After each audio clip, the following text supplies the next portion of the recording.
Comenzamos el año, vamos a ponernos de pie para hacer el año de ahora sí, el año santo, por el año paulino, por el año santo de San Pablo que comenzó el domingo. Oh glorioso San Pablo, apóstol lleno de celo, mártir por amor a Cristo, intercede para que obtengamos una fe profunda, una esperanza firme, un amor ardiente al Señor, para que podamos decir contigo: no soy yo el que vive, sino es Cristo quien vive en mí. Ayúdanos a convertirnos en apóstoles que sirvan a la iglesia con una conciencia pura, testigos de su verdad y de su belleza en medio de la oscuridad de nuestro tiempo. Alabamos junto contigo, Pablo, a Dios nuestro Padre. A Él la gloria en la iglesia y en Cristo por los siglos de los siglos. Amén. Y nos sentamos. Ustedes saben, el año santo paulino comenzó el domingo y va a estar corriendo hasta el año que viene. Ya tendremos algunas actividades aquí todos los meses en honor al año santo de San Pablo. Se celebran los 2000 años del nacimiento de Saulo en este año. Saulo se cree que nació entre el año 2008 y 2010, pero como se sabe con certeza, por eso el Santo Padre decretó el año santo por los 2000 años de nacimiento de...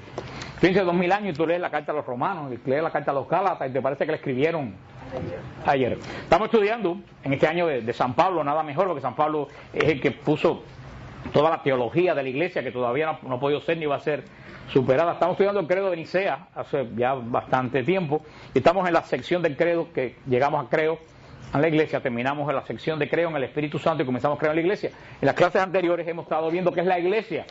Recuerden que dijimos que la iglesia es el pueblo, que la iglesia no es un lugar, no es un edificio, que la iglesia es la nación, el pueblo de la nueva alianza, de lo cual todos somos ciudadanos. La iglesia es la que tiene el nuevo pacto con Dios, en esta alianza de Cristo con Dios, y de la cual nos beneficiamos todos. Hoy vamos a estudiar esta parte de la iglesia. La iglesia es una. Lo que dice el credo: creo en la iglesia. Ya abrimos la iglesia, que es una. Cuando empezamos con la misa en español al principio, que era muy chiquito, nosotros decíamos: creo en la iglesia que es una santa. Y no es que la iglesia es una santa, creo en la iglesia que es una santa. Esas son las características de la iglesia. Nosotros nos comíamos la coma. Dice el Catecismo de la Iglesia en el punto 760: el mundo fue creado en orden a la iglesia. Decían los cristianos de los primeros tiempos, o sea, los que dijimos la semana pasada. Los cristianos de la primera, los padres de la iglesia del primer y segundo siglo, decían que toda la creación fue hecha en orden a la iglesia. Eso lo decía el pastor de Hermas, Arístides, en la apología, San Justino Mártir también en su apología. Dios creó al mundo en orden a la comunión en su vida divina. Comunión que se realiza mediante la convocación de los hombres en Cristo.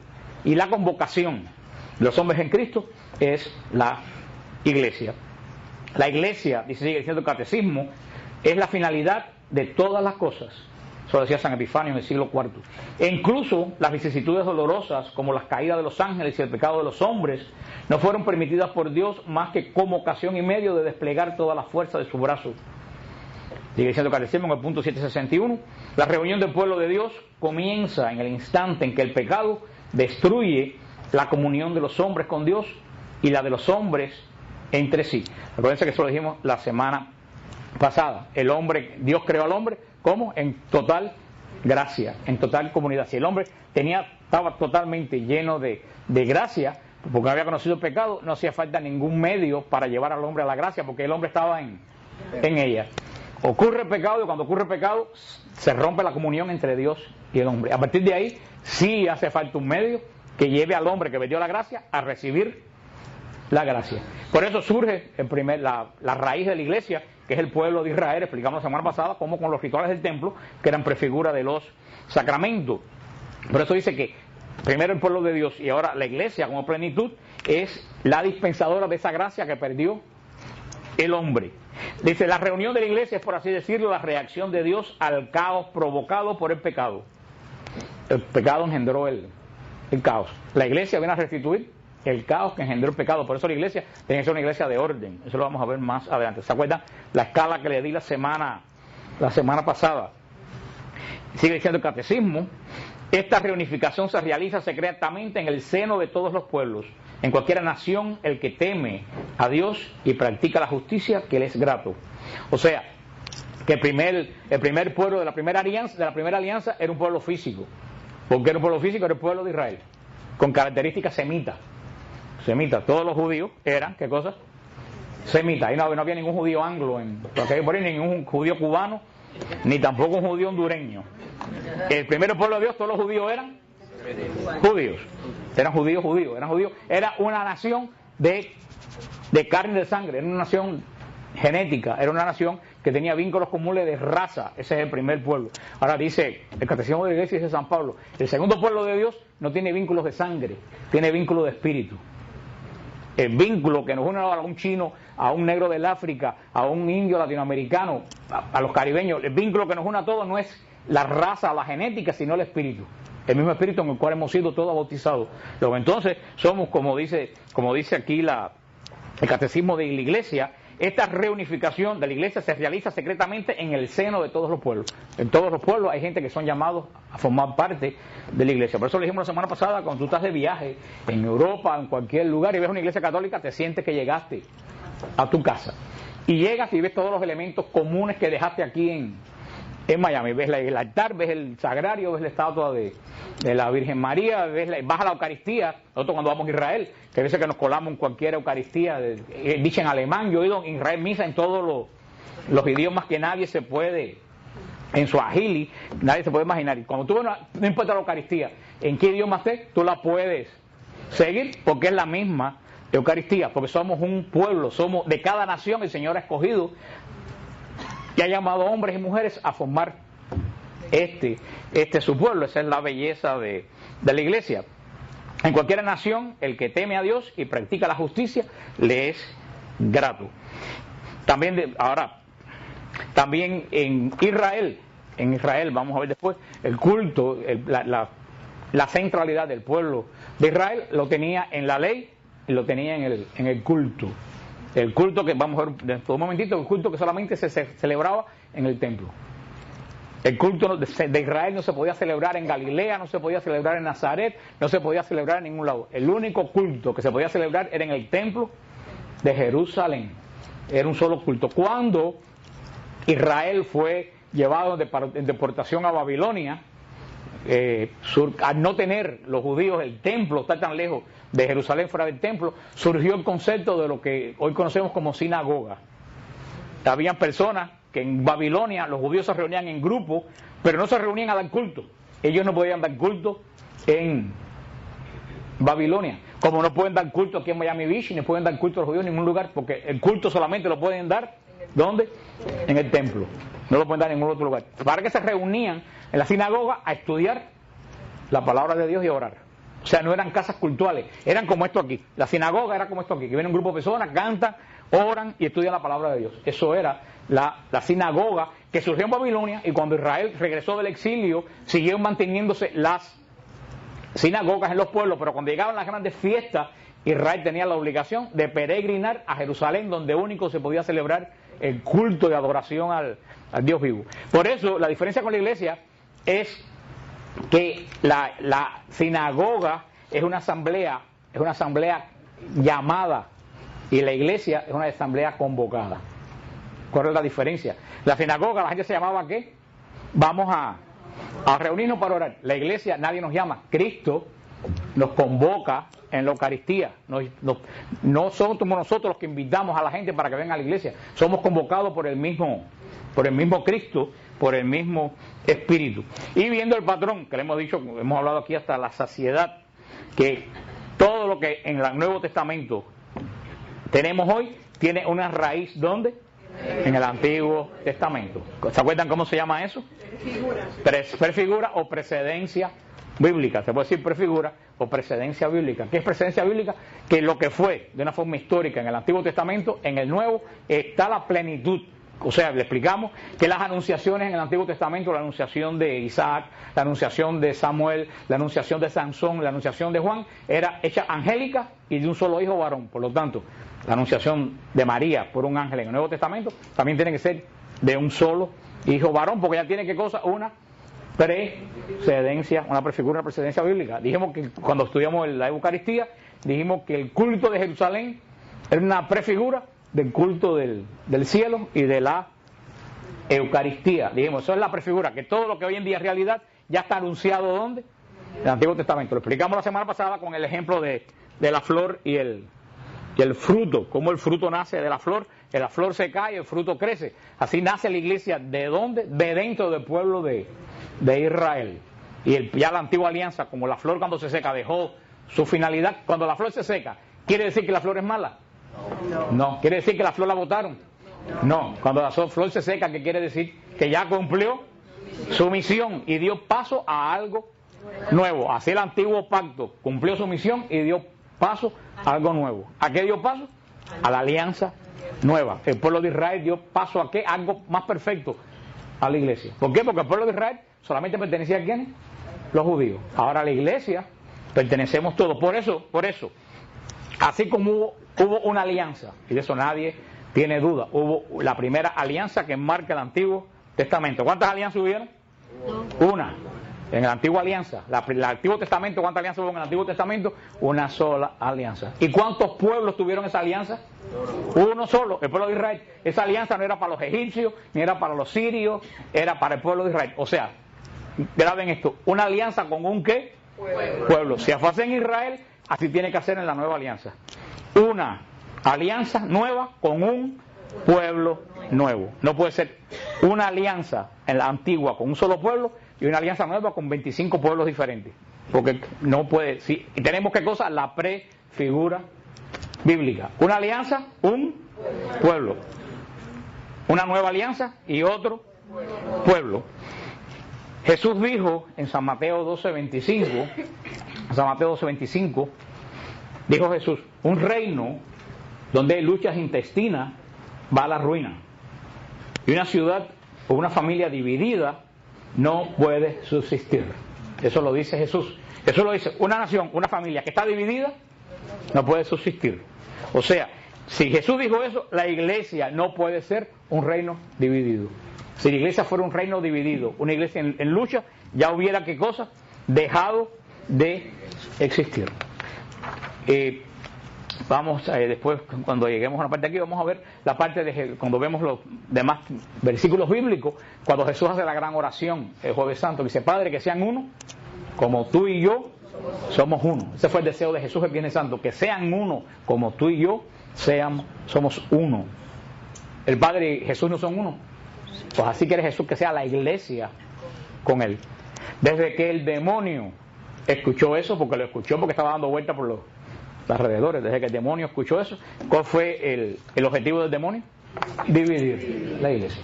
Por eso, el objetivo del demonio desde el primer día es dividir la iglesia. Así mismo lo hizo cuando el demonio entró en Judas, y Judas dividió el colegio apostólico cuando traicionó a Jesús. O sea, eso es lo que tenemos que tener claro, que el demonio tiene un propósito. El demonio, el propósito es dividir. Siempre que hay algo que se divide, créanme que el que está detrás de ahí es el demonio. De un lado está el demonio. Cuando hay una división, de un lado está el demonio. Y del otro lado, ¿tú sabes lo que hay? Alguien con una soberbia descomunal. O sea que toda división, por un lado tiene a quién? Al demonio. Y por el otro, alguien con una soberbia inmensa. Eso es lo que tenemos. Un cuerpo, es que a la semana pasada hablamos de la teoría de San Pablo del cuerpo místico, que la iglesia, ¿qué cosa es? El cuerpo místico. Y ahora, ¿qué pasa? Un cuerpo que le serruchan las manos, los pies, la cabeza, los codos. ¿Qué pasa con ese cuerpo? Es un cuerpo humano. Se divide, no fuera de orden. ¿Alguien se presta voluntario para hacer el experimento? Lo que parece que no lo saben. Si ahora mismo yo cojo aquí y le arranco a María la pata, que le iban a quitar y que no le quitaron, gracias a Dios, le arranco una mano, le arranco la cabeza, ¿qué pasa con María? Se muere. Si el cuerpo de Cristo es un cuerpo místico, pero es un cuerpo, si lo dividen, ¿qué pasa con el cuerpo de Cristo? Se muere. Por eso San Pablo compara a la iglesia con el cuerpo de Cristo. Tenemos que entender varias cosas. Hay un solo Dios. Yo espero que eso yo espero que eso no sea una noticia para nadie. Hay un solo Dios. Y eso lo tenía que repetir Israel 5 veces al día. Shema Israel, Adonai Eloheinu, Adonai Echad. Acuérdate, Israel, que uno solo es tu Dios. Esa es la Shema que repetiza Israel 5 veces al día. Entonces tenemos un solo Dios, con un solo pueblo. ¿Qué cuál pueblo es? es de Israel, con una sola alianza, con un solo altar, con una sola ley, con una sola interpretación de la ley, con un solo culto y con un solo sacerdocio. ¿Qué es lo que quiere decir eso? Que Dios es Dios de unidad. El que divide, ya ustedes saben de dónde viene. Un solo Dios. Desde el principio, Israel tiene la fe monoteísta igual que nosotros. Nosotros no decimos que hay tres dioses, decimos que hay un solo Dios en tres personas diferentes. Que es la Trinidad, que no lo vamos a explicar porque no hay tiempo de explicar la Trinidad. Y además la Trinidad se adora, no se explica. Pero no hay contradicción. Porque si yo digo que tengo 5 dedos con una sola mano, ¿hay contradicción ahí? Es una realidad, ¿no? Por eso digo que yo tengo 5 manos que son una sola mano. Ahí sí hay una contradicción, porque 5 manos no pueden ser una mano, pero 5 dedos pueden ser una mano. Nosotros decimos que 3 dioses son un Dios, decimos que 3 personas son un Dios. Créanme, eso es lo más cerca que se puede llegar con la explicación de la Trinidad. Más allá solamente uno se puede arrodillar y adorar. No es una contradicción. Contradicción fuera que dijéramos que 3 dioses son un Dios. Eso fuera una contradicción. No hay contradicción. 3 personas son un solo Dios verdadero. Pero es un solo Dios. Adoramos a un solo Dios. Un solo Dios que, como vimos la semana pasada, llamó a un solo pueblo que nació de un solo hombre. ¿De qué hombre nació el primer pueblo de la primera alianza? De Abraham. Fíjate que todo cuando habla de Dios lleva ¿a qué? A la unidad. Un solo pueblo que nació de un solo hombre, con el cual Dios hizo una sola alianza, a la cual le dio una sola ley. Porque aunque los mandamientos son 10, cuando Israel habla de los mandamientos, no dice en plural los mandamientos, dice la ley. Porque para ellos, no como nosotros que cumplimos uno y no cumplimos otro, no, para Israel hay que cumplirlo todo, y son 613, entre paréntesis. Para Israel la ley no era que yo cumplo y aquel no. O lo cumples todo o te quedas fuera del pacto con Dios. Punto. Ahí no hay chance. Con un solo altar. Si ustedes van al libro de Josué, el libro de Josué está después del Pentateuco. Como nosotros dimos hace tantos años, dimos la clase de Josué. Si van al libro de Josué, está después de la Torá, el capítulo 22. Si trajeron su Biblia, que espero que la hayan traído. Josué, el capítulo 22, versículo 11. Josué 22, 11 dice. Primero déjeme explicarle qué sucedió aquí. Cuando se hizo la repartición de las tribus de Israel, hubo una tribu que quedó del lado allá del Jordán. O sea, la tribu se dividió. ¿El Israel en cuántas partes se dividió? No, se dividió en 11, porque los levitas no tenían tierra. La herencia de los levitas era el culto del templo. Yo voy a tener que empezar por el principio de otra vez pero yo no creo que yo llegue otra vez a 15 años explicando la Biblia. Se dividió, pero esa parte quedó del lado allá de Jordán, quedó muy lejos de Jerusalén, de donde estaba el arca, que en ese momento estaba en Siquén, estaba el arca. ¿Y qué hizo esta tribu? Esta tribu dijo, estamos tan lejos que vamos a hacernos un altar aquí nosotros, para no tener que atravesar el Jordán e ir hasta allá. O sea, esta tribu se hizo un altar como aparte. El altar solamente podía estar delante del pacto del testimonio, que es donde estaba el arca, que es donde estaban los 10. ¿Por qué el altar tenía que estar adelante? Porque ¿qué se hacía en el altar? Sacrificio. Grábense esto, no hay altar sin sacrificio. Eso que los protestantes dicen, vengan al altar, y cuando vienen tú ves que no hay nada, lo que hay es una plataforma. No hay altar sin sacrificio. Si no hay sacrificio, no hay altar. ¿Y qué cosas se hacían? ¿Para qué se hacían los sacrificios? Para aplacar la ira de Dios contra los pecados cometidos Israel contra Dios. ¿Dónde estaba la ley de lo que era pecado? Dentro del arca, los 10 mandamientos. Por eso los sacrificios, nada más que se podían hacer delante de donde estaba el testimonio de Dios, que era el pacto en el arca. Por eso solamente el sacrificio se podía hacer delante del arca. Si no estaba el arca, donde estuviera el arca, se hacía el sacrificio. Cuando Israel ya puso el templo fijo en Jerusalén, se puso el arca fijo en el Santo de los Santos, ahí quedaron todos los sacrificios. Pero estamos aquí al principio, donde esta tribu hicieron su altar aparte, y se enteraron los israelitas y dijeron, miren los rubenitas, los gaditas y la medio tribu de Manasés han levantado ese altar frente al país de Canaán, junto a los círculos de piedra de Jordán, del lado de los israelitas. Al oír esto, los israelitas se reunió en Silo, toda la comunidad de los israelitas, para hacerles la guerra. Dice en el versículo 16. Esto ha visto la comunidad de Yahvé. ¿Qué significa esa infidelidad que han cometido contra el Dios de Israel, apartándose hoy de Yahvé al construirse un altar, rebelándose hoy contra Yahvé? ¿No teníamos bastante con el crimen de Peor, del que todavía hoy no hemos acabado de purificarnos? O sea, Israel concibió que hacer un altar aparte, ¿qué cosa era? Un crimen. ¿Por qué era un crimen? Porque estaba dividiendo el pueblo.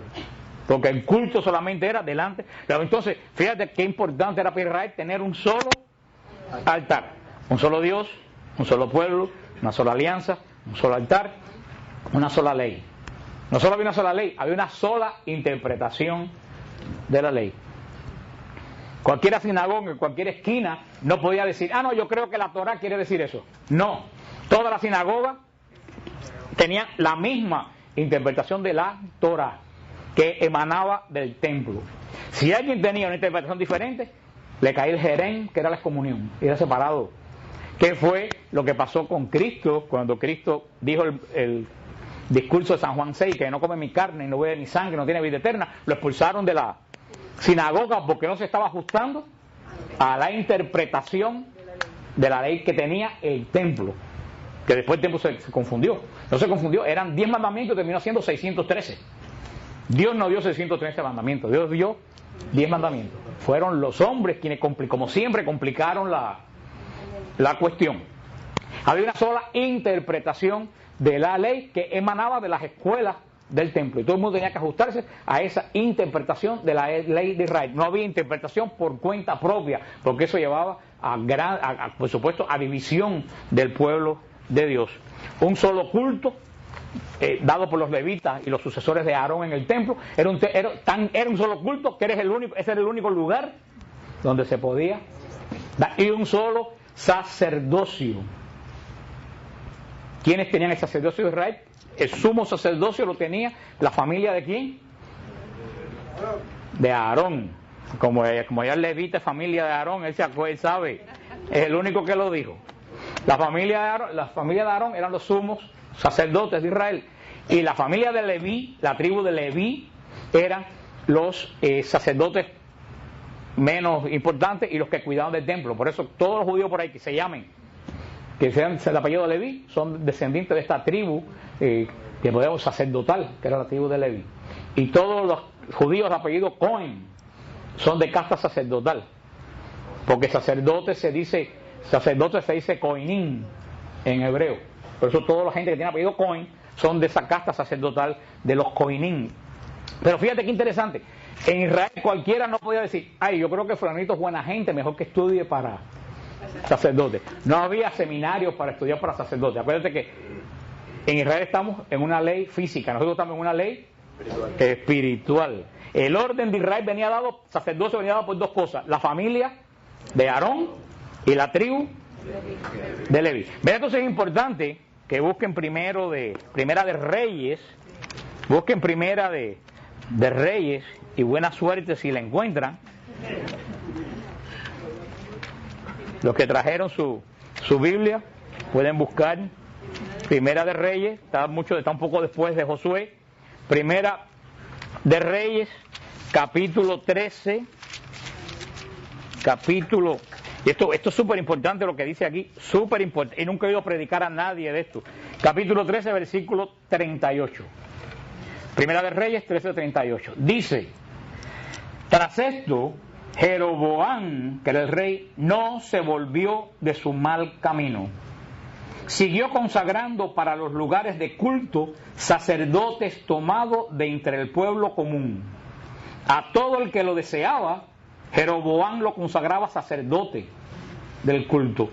Este proceder condujo al pecado a la causa de Jeroboam, y por eso se lo exterminó a la familia de la superficie de la tierra. Como decíamos en Cuba, chúpate esa, que es de mantecado. Lo que dice aquí en Primera de Reyes 13, hermano, 33 es tremendo. ¿Qué causó que la familia de Jeroboam fuera arrasada de la faz de la tierra? Que se puso a ordenar sacerdotes a cualquiera que a él se le ocurría. Ay, hermano, yo no sé cómo yo nunca ayudé a una iglesia protestante a predicar de esto. Como dice Rosana, candela. No se puede consagrar sacerdote a cualquiera que a ti te da la gana, porque tú puedes ser exterminado de la faz de la tierra. Ya en este caso no físicamente, porque ya no cae fuego del cielo, porque si cayera ninguno estuviéramos aquí, pero sí puede ser borrado del libro de la vida. No se puede a cualquiera, y San Pablo se dice a Timoteo, cuidado a quien tú le pones la mano encima. Eso quiere decir que Timoteo no podía ordenar a cualquiera. Decía San Pablo a Timoteo, si tú le pones la mano arriba a cualquiera, si ordenas a cualquiera, tú te haces responsable de los pecados de ese que ordenaste. Si no es digno. ¿Tú qué clase de problema tienen los obispos? Esto es tremendo. Marca en Primera de Reyes 13:33, Jeroboam y la familia fueron exterminados de la faz de la tierra porque ordenaban sacerdotes a quien ellos le daba la gana.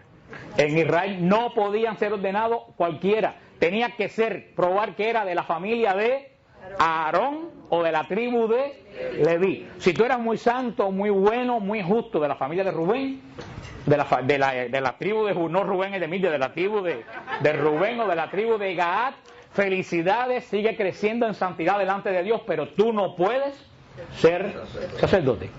Cualquiera no puede decir, estoy debajo de la carreta y ahora me voy a ser pastor, porque tuve una revelación. No. Puede ser exterminado, no físicamente, pero sí espiritualmente. Tú y aquellos que tú llevas a la ruina. En el antiguo orden de Israel era a familia de Aarón, tribu de Leví. En el nuevo pacto es la línea directa que viene de los apóstoles hasta el día de hoy, que se ha transmitido desde los apóstoles hasta el día de hoy por imposición de manos de los obispos sucesores de los apóstoles. Esos son los únicos que tienen poder. Ahora con esa iglesia que tú sabes, ahora Chávez Monseñor, ahora es Monseñor Chávez, está haciendo una iglesia en Venezuela y al paso que va será su santidad Chávez primero, porque está haciendo una iglesia. Él va de mal en peor, dividiendo la iglesia y ordenando a quienes le da la gana. Esto es muy importante que ustedes sepan esto, todo. Aleluya. Esto es muy importante. Si ustedes guanajean, están perdiendo tiempo con esto, hay ustedes, pero un día ustedes le van a sacar en cara de ven para mi iglesia que tuve una revelación y tú si sabes esto lo vas a poder contestar. Le puedes decir, mira lo que dice Primera de Reyes 13:33. Perdón, 33 en adelante. 33, lo dije del 33 y 34. Primera de Reyes, capítulo 13, 33 y 34. Y ustedes, yo se lo he explicado en otras oportunidades cuando hemos hablado de esto, de la Eucaristía, pero yo he hecho ese ejercicio en la computadora. Hoy en día se puede hacer más fácil en la computadora. Antiguamente tomaba 10 y 12 meses, hasta 2 años. Cada vez que la iglesia va a ordenar un obispo, todos los obispos, la iglesia le entrega lo que es la estirpe apostólica. ¿Qué es la estirpe apostólica? La iglesia hace un estudio. Le voy a poner el caso. Monseñor Román, cuando cumplió 25 años de ordenado, le dio a la gente una estampita así, una cosa con su estirpe apostólica. Es decir, Monseñor Agustín Román, ordenado tal día por Monseñor Coleman Caro. Monseñor Coleman Caro, ordenado tal día por Monseñor fulano de tal. Monseñor fulano de tal, ordenado tal día por Monseñor fulano de tal. Y así llegaba hasta los apóstoles. Ahora acaba, eso a todos los obispos que se ordenan, sin eso no lo pueden ordenar. Cuando ordenaron a Monseñor Wensky en la arena esta de Miami, Monseñor Favarola se había operado corazón abierto hacía como 4 o 5 días, 6 días. Y yo pensé que otro iba a dar la ceremonia, una ceremonia tan larga. Cuando veo que Monseñor Favarola entró, yo dije, pero que son disparates, ese hombre recién operado de corazón abierto. Y es que dijeron, es que si él no lo ordena, la estirpe apostólica, cuando eso no había computer todavía como ahora, está hecha en base a él. Si él no lo ordena, no puede haber ordenación hoy, porque habría que empezar a hacer otra. Y en ese momento no era como ahora, en ese momento había que buscar. Ahora un amigo mío, Monseñor Octavio Cisneros, de que es obispo auxiliar de Brooklyn, lo ordenaron obispo.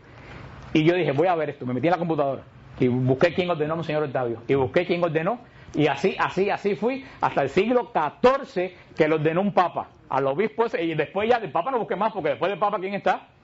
Pedro, con línea directa. O sea, eso es totalmente verificable. Por eso cuando un obispo le pone la mano encima a un muchacho, no hay duda que está transmitiéndole el poder, la orden apostólica de hacer esto en conmemoración mía, de donde nacen todos los sacramentos. Hermanos, son esta iglesia. Y los católicos se van por una iglesia de un don fulano que ayer trabajaba de instructor de educación física y yo no sé qué, y ahora recibió una revelación altísima y está abriendo una iglesia no se sabe de dónde y cobrando un diezmo carísimo. Y entonces los católicos que daban $1 en la misa los domingos se van para allá a dar cientos y miles. ¿Quién está detrás de todo eso? No lo sé, pero me lo imagino. Hemos visto, repito, quiero que esa palabra se les quede: un solo Dios, un solo pueblo, una sola alianza, un solo altar, una sola ley, una sola interpretación de la ley, un solo culto, un solo sacerdocio. Esto no puede quedar duda que Dios es Dios de unidad. El que quiere romper la unidad de la iglesia es el demonio. De eso no tengas duda. Cada vez que se rompe la unidad de la iglesia es el demonio que está detrás de todo eso. Y todo el mundo puede pensar en las iglesias protestantes que se han separado, pero hermano, también dentro de la iglesia se rompe la unidad de la iglesia. Cuando tú te pones con chisme y con cosas y rompes un ministerio, tú estás rompiendo la unidad de la iglesia. Cuando te pones con chisme que si el Opus Dei o que si los catecúmenos son yo no sé qué cosa, tú estás haciendo la obra del demonio y rompiendo la unidad de la iglesia. Cuando por tu soberbia a ti te da la gana que en este lugar las cosas se hacen como tú quieres y si no se hace te vas, tú estás rompiendo la unidad de la iglesia. Y verdaderamente si tú rompes la unidad de la iglesia, yo siempre las personas me han preguntado ¿cómo yo sé si una situación es del diablo? En mi vida familiar, en mi trabajo, con mi esposa, con mis hijos, yo digo, facilito saber cuándo es del diablo. Si rompe la unidad y si quita la paz, ni lo dudes, es del diablo. Aunque te parezca muy bueno, muy santo, si rompe la unidad de algo y si quita la paz de algo, ese es el diablo. Porque esas son las dos tareas del diablo: romper la unidad y quitar la paz. Yo siempre digo a las personas, si tú tienes toda la razón del mundo, tú tienes 200% de razón en lo que vas a decir, y lo que tú vas a decir le va a romper la unidad de una familia o la unidad espiritual de alguien y le va a quitar la paz a alguien, aunque tú tengas la razón, ¿tú sabes lo que tú tienes que hacer? Callarte. Porque si lo dices con toda tu razón, le estás dando la razón al diablo. Y dice que hay un refrán que no está en la Biblia, pero dice que el infierno está empedrado ¿de qué? De buenas intenciones. Así que la iglesia es una debido a su origen, dice el catecismo de la iglesia. Ya el Clemente romano, el papa que estuvo Pedro, a Pedro lo sucedió Lino, a Lino lo sucedió Clemente. En el año 95, Clemente, el papa Clemente de Roma, que es uno de los padres de la iglesia, escribía en la carta a los Corintios: ¿a qué vienen entre nosotros contiendas y riñas, banderas, divisiones y guerra? ¿Pues que acaso no tenemos un solo Dios y un solo Cristo y un solo Espíritu de gracia que fue derramado sobre nosotros? ¿No es uno solo nuestro llamamiento en Cristo? Esto decía Clemente, el Papa Clemente en el año 95 en la carta a los Corintios por un pleito que había formado la iglesia de los Corintios. ¿Por qué? Y San Pablo ya lo anuncia en las cartas de San Pablo, que ya en Corintio hay un germen de algo. ¿Se acuerdan cuando estudiamos Corintio cuál era el germen que había en Corintio? División. Yo soy de Pablo, yo soy de Apolo, yo soy de Pedro, yo soy de Cristo.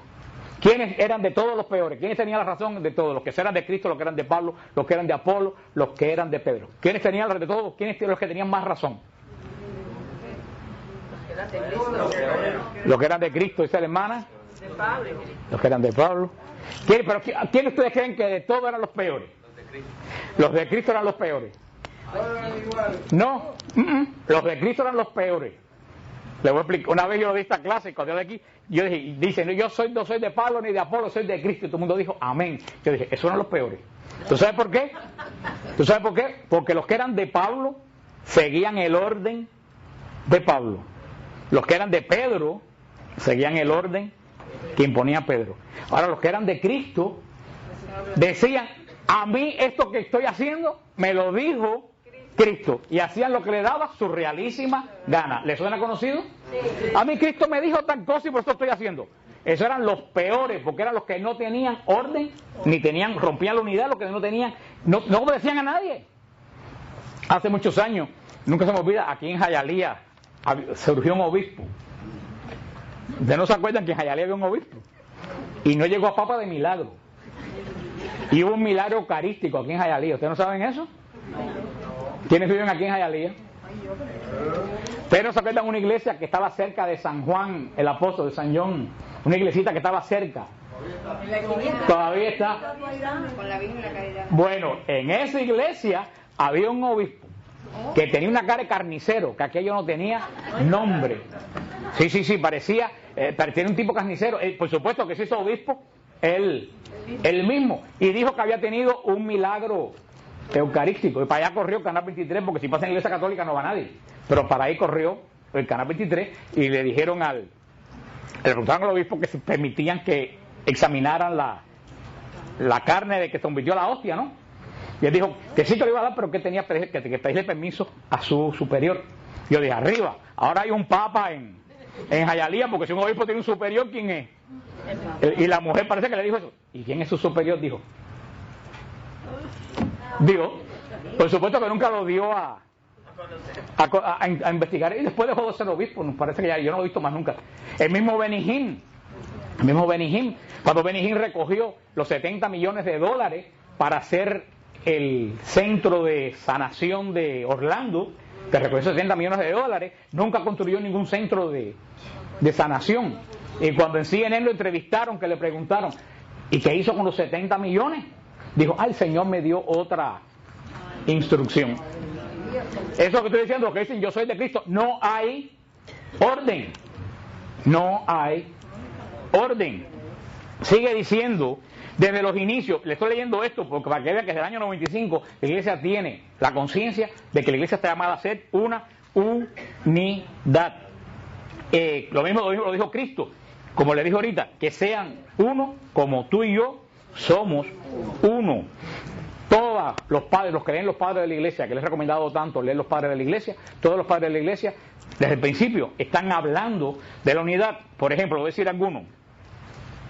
San Cipriano de Cartago decía, hay un solo Dios, un solo Cristo, una sola iglesia, una sola fe y un solo pueblo, conjuntado en la sólida unidad de un cuerpo mediante el vínculo de la concordia. Esto es más o menos lo que yo le acabo de decir, desde que dijo esto San Cipriano de Cartago, hace de esto 1830 años.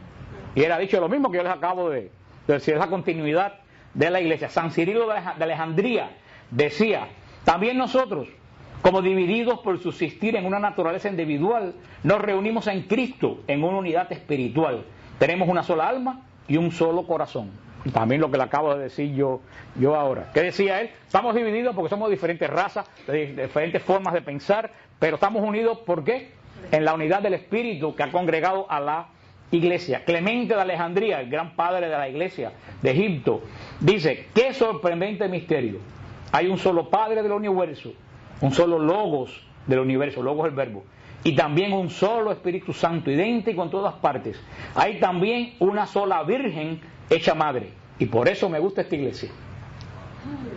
Mira lo que dice San Clemente de Alejandría en el siglo IV. Les puedo volver a leer. Qué sorprendente misterio. Hay un solo Padre del universo, un solo Logos del universo, y también un solo Espíritu Santo que está en todas partes. También hay una sola Virgen hecha madre, y por eso me gusta ser de esta iglesia. Así que, hermano, esa es esta es nuestra iglesia. Es la unidad del cuerpo de la iglesia que hemos hablado. Versículos que hablan de la unidad. San Juan 11:52. Y no solo, dice San Juan 11:22, y no solo por la nación, sino también para reunir en uno a los hijos de Dios que estaban dispersos. Para reunir a los hijos de Dios que estaban como dispersos, por eso muere Cristo. Efesios 4, del 1 al 6. Os exhorto pues yo, preso por el Señor, a que viváis de una manera digna de la vocación con que habéis sido llamados, con toda humildad, mansedumbre y paciencia, soportándose unos a otros por amor, poniendo empeño en conservar la unidad del Espíritu con el vínculo de la paz. Un solo cuerpo, un solo Espíritu, como es una la esperanza a que habéis sido llamados, un solo Señor, una sola fe, un solo bautismo, un solo Dios y Padre de todos, que está sobre todos y en todos. Efesios 4, del 1 al 6. Hermosas palabras de San Pablo. Fíjate lo que dice San Pablo. Dice, tenemos que poner empeño en conservar la unidad del Espíritu. ¿Cuántos Espíritus Santos hay? Uno. Si todos hemos recibido el Espíritu Santo en el bautismo y la confirmación, no podemos dividir esta unidad del Espíritu Santo que nos hace. El Espíritu Santo es el que nos hace un solo pueblo, así como mi espíritu y el espíritu de cada uno de ustedes hace el cuerpo de ustedes un alma viva. El Espíritu Santo que hace el cuerpo de Cristo, que es la iglesia, un cuerpo vivo. Dice San Pablo, pongan empeño en conservar la unidad del Espíritu Santo. Dice San Pablo, ¿con qué se conserva la unidad del Espíritu Santo? Dice, en el vínculo de la paz. Te lo voy a repetir, que esto es lo que dice. ¿Cómo se conserva la unidad de la iglesia? En el vínculo de la paz. Ahí, hermano, grábenselo. Cuando venga espíritu de discordia, ese Fran lo que dijo que está loco, yo no sé qué cosa. ¿Qué es lo que tenemos que guardar? El vínculo de la paz. Cuando vengan los espíritus de contienda y le voy a decir 40 cosas y le voy a cantar las 40, aunque tengas tú la razón, ¿qué tenemos que guardar? El vínculo. Fíjate, no la paz. Esto es más que la paz. Esto es el vínculo. Tú puedes guardar tu paz, pero en la iglesia tú no guardas tu paz. En la iglesia tú guardas el vínculo de la paz. O sea, lo que nos amarra unos a otros en la iglesia, ¿qué cosa es? La paz. Yo no tengo que estar en guerra con ella, ni tú en guerra conmigo, porque a la vez que estamos en guerra se rompe el vínculo. Estamos amarrados, el Espíritu Santo nos tiene amarrados a todos, ¿a través de qué? De la paz. Tú guardas tu paz, pero en la iglesia no guardamos la paz, en la iglesia guardamos el vínculo de la paz. Y hoy en día, hermano, cada cual quiere hacer lo que le da su realísima gana a costa de lo que sea. Yo creo que es esto y lo voy a hacer, y me importa que se acabe el ministerio, y me importa que se vaya la gente, porque yo voy a hacer esto, porque yo creo que esto es lo que yo tengo que hacer. Eso es lo que estamos viendo hoy en día, porque se ha colado un mundo dentro de la iglesia, como se ha colado la familia, y los hijos hacen lo que le da la gana sin consultar con los padres, y la madre hace lo que le da la gana sin consultar con el marido hace lo que le da la gana sin consultar con la mujer. Eso está a todos los niveles. Y lo que empieza en la familia se traslada a la iglesia, porque unos niños que se crían en la familia sin vínculo de paz, ¿tú crees que van a tener vínculo de paz en la iglesia? No. Si tu hijo no te respeta a ti, jamás va a respetar a Dios. Ni a nadie. No, se lo voy a decir ahora. Si tu hijo no te respeta a ti, no va a respetar a la policía, ni los jueces, ni al maestro, ni al cura, ni al papa, ni a Dios. Hermano, eso es la importancia de la familia. Y por eso los padres tienen que mantener la autoridad, y por eso que el demonio ha atacado a la familia, quitando la autoridad de los padres. Los padres no tienen autoridad porque tienen miedo que el hijo los denuncie.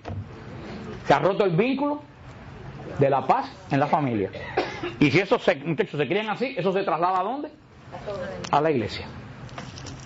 Pues el demonio sabe dónde ataca. Él ataca en la familia, ataca en matrimonio. Por eso ha querido meter el matrimonio gay, esto, lo otro, porque está viendo que acabando con el matrimonio acaba con la familia, y acabando con la familia acaba con la iglesia.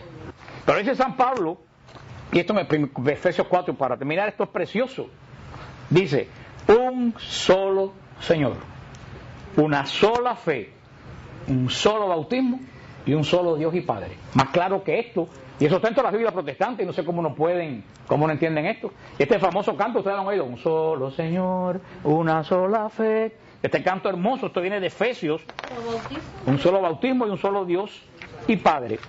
Dice Efesios 1, del 9 al 10, dándonos a conocer el misterio de su voluntad, según el benévolo designio que en él se propuso de antemano, para realizarlo en la plenitud de los tiempos, hacer que todo tenga a Cristo por cabeza, lo que está en los cielos y lo que está en la tierra.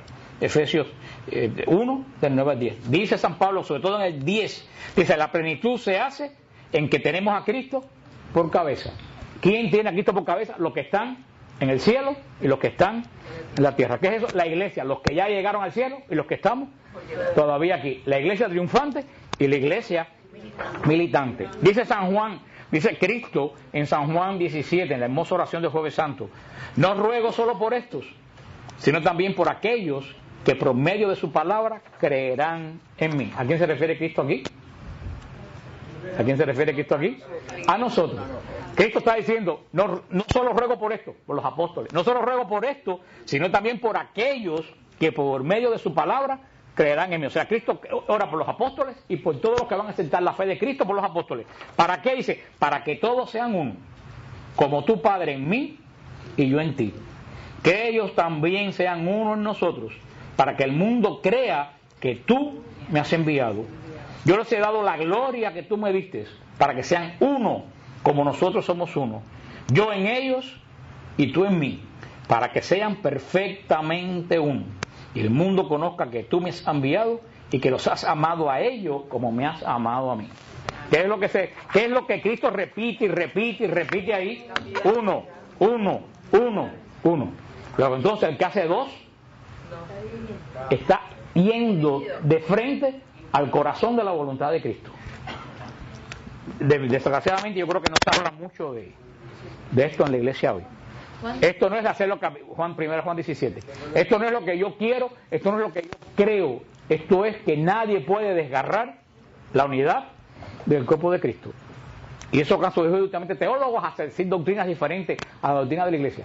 Nadie tiene derecho a dar otra doctrina que no sea la doctrina que Cristo dejó en la palabra y en el magisterio de la iglesia.